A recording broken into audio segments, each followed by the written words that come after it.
Hey, what's up? I'm Jordan, and it's the Mediocre Millionaire. So today we're going to be talking about my journey in real estate, how it started, where it is now, and what I plan on doing in the future.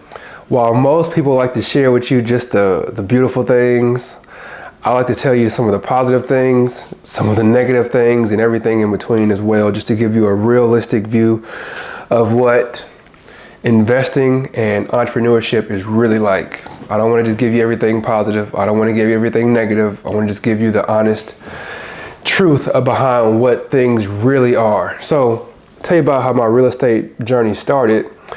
I always wanted to be a millionaire. I always wanted to be quote unquote rich. So one day I was doing research on what is the one thing that all billionaires or even millionaires have in common. And one of the things that I kept seeing is that almost every billionaire has some form of real estate. A lot of them have a lot of real estate. So obviously I started doing some research, as I do, started doing stuff on YouTube, trying to find out if I don't have a lot of money right now, what would be the best way for me to get into the real estate game? And I started seeing people on YouTube talking about how you could buy houses without putting any money down. So I'm like, well, I don't really have much money to put down because I had just gotten my businesses going pretty much at that time. So I really didn't have too much money to put down. So that sounded beautiful to me. So I'm like, if I can get into the real estate game, make millions of dollars owning millions of property, or let's say hundreds of properties, and I don't have to put any money down, I'm like, yeah, I'm good for that. So started doing some research, and the one strategy that really made sense to me is called the BRRR strategy. And you read about this or learn about this on the Bigger Pockets podcast. And they talk about how you buy. So BRRR is buy, and then you renovate, then you rent the property out, then you refinance the property. So BRRR. So the idea is to buy the property really low cost. Then you renovate it, right? So you're probably going to buy, if it's really low cost, and it probably has some issues with it, so you're going to have to renovate it a little bit. Then you want to rent the property out, and after you have it rented out, you refinance the building or the property, and then you pull your money back out. So if you invested $20,000, you refinance the property, and then you pull out like maybe $15,000, and then you just buy another property, do the exact same thing over and over and over and over and over until you have hundreds of properties. So that was my idea. I saw it online. I started doing research like crazy. And I'm like, okay, that's what I'm going to do. So like I said, I really didn't have much money. I didn't have the time, since I owned businesses, other businesses. I didn't have the time to do like wholesaling, because I read about that. It looked interesting, but it required a lot of time, a whole lot of effort running around the streets, putting signs out and stuff. I didn't have the time to do that. So I figure I'll just wait. Once I get a really good deal that comes across my desk, then we'll jump into the real estate game. And about 6 months later, I actually got a pretty good deal that came just crawling across my desk. One day somebody called me and said that there was a man who lived out of state, and his mom either died or she was moving into an old folks home. I don't remember what the story was, to be honest with you. But I got that call, and they were like, this person only wants $38,000 on this property. And I started doing some research on that property, and it was a 3-bedroom home, and it was valued, like the comps were looking like you can get like $75,000 for it. So I'm like, okay, if this house is really valued at 75 and I can buy it somewhere at like 38, 35,000 like he's asking for, I'm winning. So ended up reaching back out to them, and I'm like, yeah, I'm pretty serious. I would like to buy this house. And we ended up agreeing for $38,000.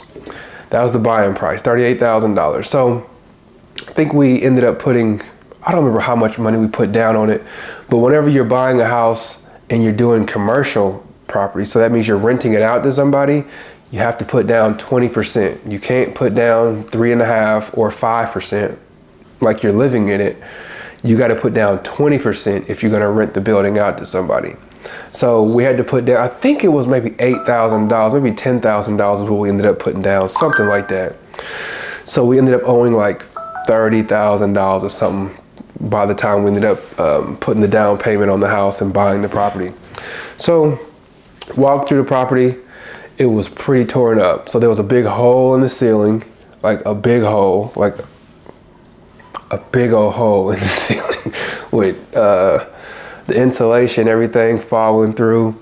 There was carpet that had mice droppings all over it. There were roaches all in the kitchen dead. It was it was furniture all in the house. It was, I remember seeing beds with like comforters and stuff all piled up on it. So that was crazy. The house needed to be painted. It needed new flooring everywhere. So I don't do any of that work myself because I'm busy working my full-time gig, which is a couple of businesses that my brother and I and my wife and I own.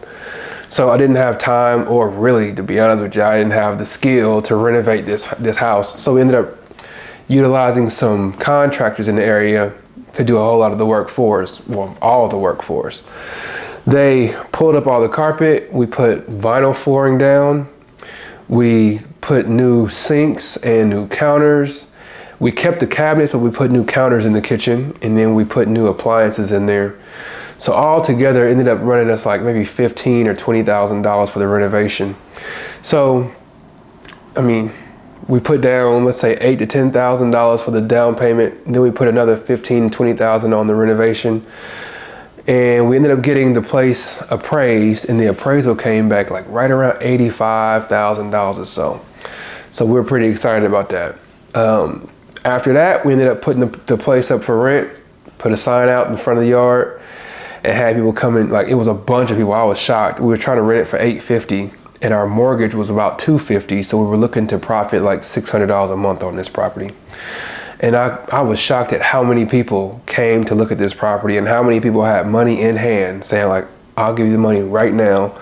I need to move in today if I can. Like, I couldn't believe it. We basically were just like, all right, you can move in. Like, we didn't really know what we were doing, to be honest with you. So we ended up picking a guy to move into that property. He stayed there for about a year and a half or so. We did make that profit for, I would say, the first close to a year. We made that profit of like $600 a week, or I'm sorry, $600 a month. But after that, we started getting letters through the mail from the tenant saying how he couldn't pay this month and he was struggling with this and his wife moved out and all these stories. So from making $600 profit every week, mailbox money as they call it, I go from paying $250 every week just to pay the mortgage because the tenant can't afford to pay. Keep in mind, this is all during COVID. So I can't kick this guy out because the government won't let me. So he's just living there. Then he won't apply for assistance to be able to pay for it. So I've got somebody just sitting in this place paying rent. It was longer than 6 months. It was probably more like 9 months where he was paying rent like once every 3 months. He would send me a note in the mail like, sorry, this is late. Here's $800. I'll get the rest. I'll get the other $50 to you next month. And I wouldn't hear from him again for another 3 months. And then, sorry, I only have $300 this time. I'll be able to give you another. So it ended up like he finally wrote me a letter towards the end. He was like, I'm sorry for doing this to you. You're a good Christian man. You've been helping me out. I can't keep doing this to you. He's like, I'm gonna go ahead and move out. By the time it was all over, he owed us like $2,600, something like that, something like $2,600. He ended up, I told you, he wrote that letter to me, and I said, man, you give me $1,000, we'll call it good. And that's what he ended up giving us $1,000 in cash. He just brought it to my office. Here you go. I said, cool, I'm not gonna add you to any kind of eviction list or nothing like that. We'll just call it good. So that is the residential property. Like, can you make money off of it? Yeah, you can, but are there also some downsides of it? Heck yeah, it is. Like, if your people cannot pay, especially if it's during COVID and you can't kick them out, you stuck having to pay that mortgage. Even though it was only a $250 mortgage, I still hated having to pay it, especially since I was supposed to be making a profit on this place, and now I'm having to come out of my pocket to pay the rent or the mortgage every month. It sucked, to be honest with you. But thankfully he moved out. We've got a new tenant who just started last month, and she paid a little bit early actually. So we'll see how that goes. Now we also do a little bit of commercial real estate, which I'm kind of leaning towards because you have bigger properties, you're talking bigger numbers and bigger profits. So let's say if you have an apartment complex and there's 500 doors there, that's a pretty big profit on one location instead of having to chase 500 people living in 500 different parts of your city or state. So I prefer to have a big profit in one location, commercial real estate. So how I got into commercial real estate, I was actually, my wife and I, we own some preschools, and we were looking to expand our daycare centers. The first daycare center we had, it had been full for a couple of years. It was at capacity. So we were like, we need to get a bigger space, or we need to get an additional space. So we were looking to find an additional church building to allow us to rent space from them so we could operate a daycare somewhere. So we were walking through this location, and this guy was really interested in renting a space to us. And this is probably the third time that we had toured his facility, because we were really like about to get serious on renting this space. So we were walking through there, and the guy who owned the property stopped in the middle of the hallway. He was like, "Jordan, you ever consider just buying this instead of renting it from me?" And that thought never even came to me. I just figured I would always rent spaces from churches and then have a daycare and operate that way. But when he said that to me, I never even considered it. So I'm like, nah, honestly, no, I haven't considered that, but I will think about it. So about a week later, my wife and I are driving down the street, and we see a church that's up. It's a church campus, actually. So it's 4 buildings on this big lot. So we saw this church campus that was being up for auction. And I'm like, that would be pretty cool if we bought that and we could make a daycare, and then we could use this as an office space. And I had all these ideas. And we ended up putting a bid in for like, I think it was $337,000, I think is what we ended up bidding on it. And ended up winning the bid on it. So we ended up winning this church campus, about $337,000. So we were excited about that. We figured we could open up a daycare center. We could do all kind of different things. We could lease out the space to a church, make additional money there. So we walked through the property as we typically do, walk through the property, see what kind of renovations needed to be done. And it was some major renovations that needed to be done. About $250,000 worth of renovations that we put in on this place. So we bought the property in April of 2021, I think it was. And then we did the $250,000 renovations for a full year. And then we opened up the daycare center that next year. Like maybe it was like 14 months after we bought the property. So while it's sitting there, we're paying for electricity, the power bill, right? We're paying for water, we're paying the mortgage, paying all of that stuff for 14 months. So just keep that in mind. Having to pay the holding cost for 14 months ended up being like maybe $3,000, $4,000 a month, something like that. It was something like that, like $4,000 a month that we had to pay out of pocket with no daycare there, just paying money to something that doesn't even exist yet. That was tough. So then after that year, we ended up having a church move in. Our mortgage was about $2,800. And then once we had like all the electric bill and everything else, ended up being like right at $5,000, maybe $5,500 or so for the whole payment. So we rented a space out to a church for $3,000. And then our daycare center moved in, and then the daycare paid $4,500 towards the mortgage. So $4,500 from the daycare, $3,000 from the church, that's $7,500. And then the total amount that we had to pay out every month was like $5,000, $5,500, something like that. So we was profiting like $2,500, maybe $2,000 a month. Sounds great. But here's the problem. Expenses that you just don't foresee happening. For instance, it got really, really cold that November. We actually opened up the daycare center in September, I believe. So it got really, really cold in November. Really cold. And it was, let me think, I'm trying to make sure I get these dates right. It was really cold it was just before we opened up the daycare center. We had just finished doing all the renovations. It was good to go. So it got real cold out, and the maintenance man was out walking the property, just checking some things out. He saw some limbs that were hanging too low, so he went out there and was chopping those down for me. And he said he walked over to open up one of the doors so he could plug in one of his electric machines or something that he used. When he opened the door, a bunch of water came pouring out of the room, pouring out. So what happened was it got so cold that the pipes froze. And when the pipes froze, it busted and shot through the wall. So the water was pouring into this room for like maybe a day and a half nonstop. So that made the water bill crazy. The new flooring that we had put in those, we had 4 rooms along this hallway in the church that we plan on doing daycare in. 4 rooms. We had just finished the renovation, maybe a week before, just finished it all. All of it was ruined. So they had to pull up all the new flooring we had just put down. We had just painted all the walls. They had to cut the walls like 3 feet down because they had mold behind the walls. Not just in one room, but 2 rooms. The 2 rooms that were next to each other, they had to cut those out. So we call our insurance, talk to them about, come out and do your adjustment and everything so they could pay for this damage.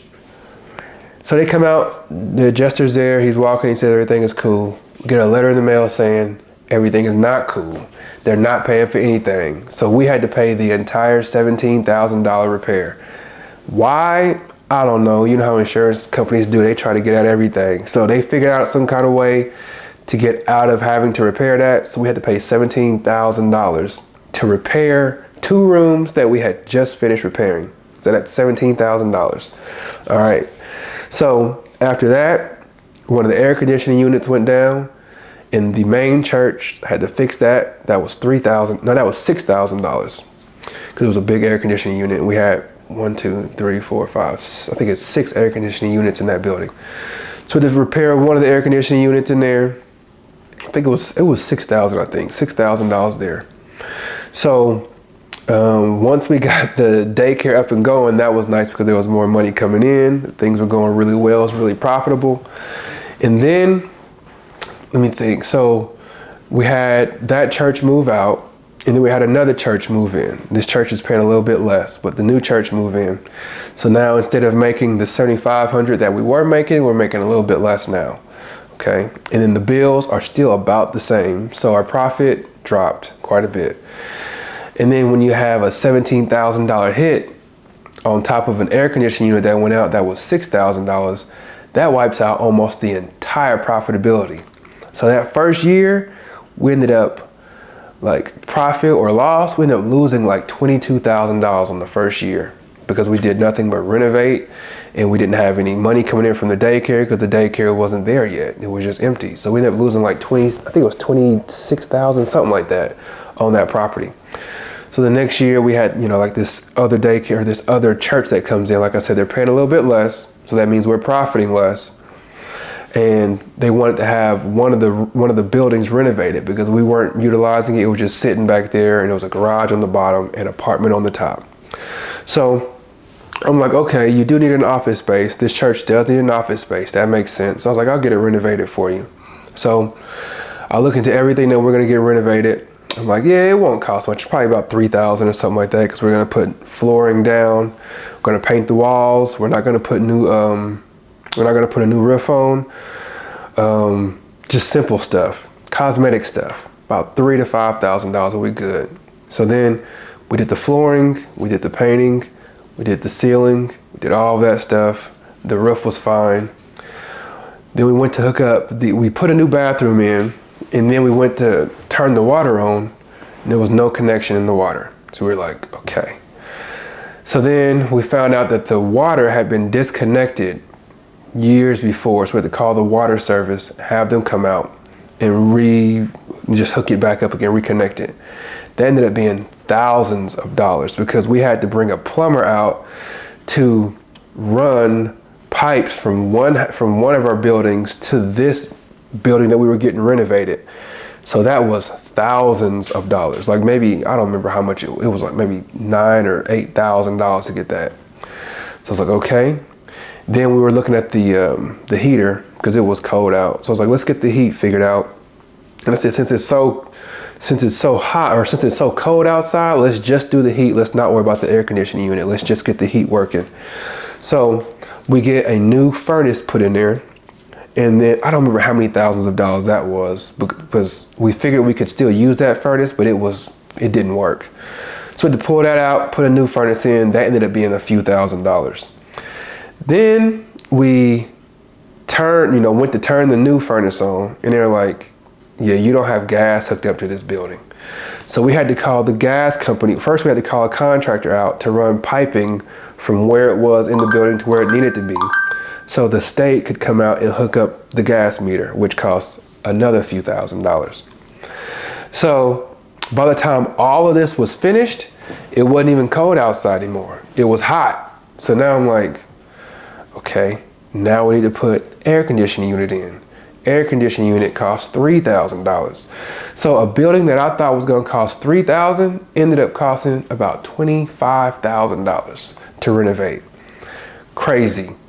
So then, right after we finished that, the air conditioning unit in the office building that I sit in all day, every day, the air conditioning unit went out on that one. So that one was $8,000.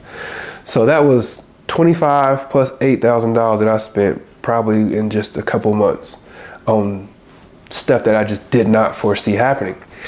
Right before, I actually forgot to mention that when we first bought the property, the state came out to do their inspection, and they said that we had to get a brand new electrical unit put into the building, and that was $10,000. That was before we got anything done. $10,000 to get a new electrical unit put into the place because it was out of date, as they said. So whatever.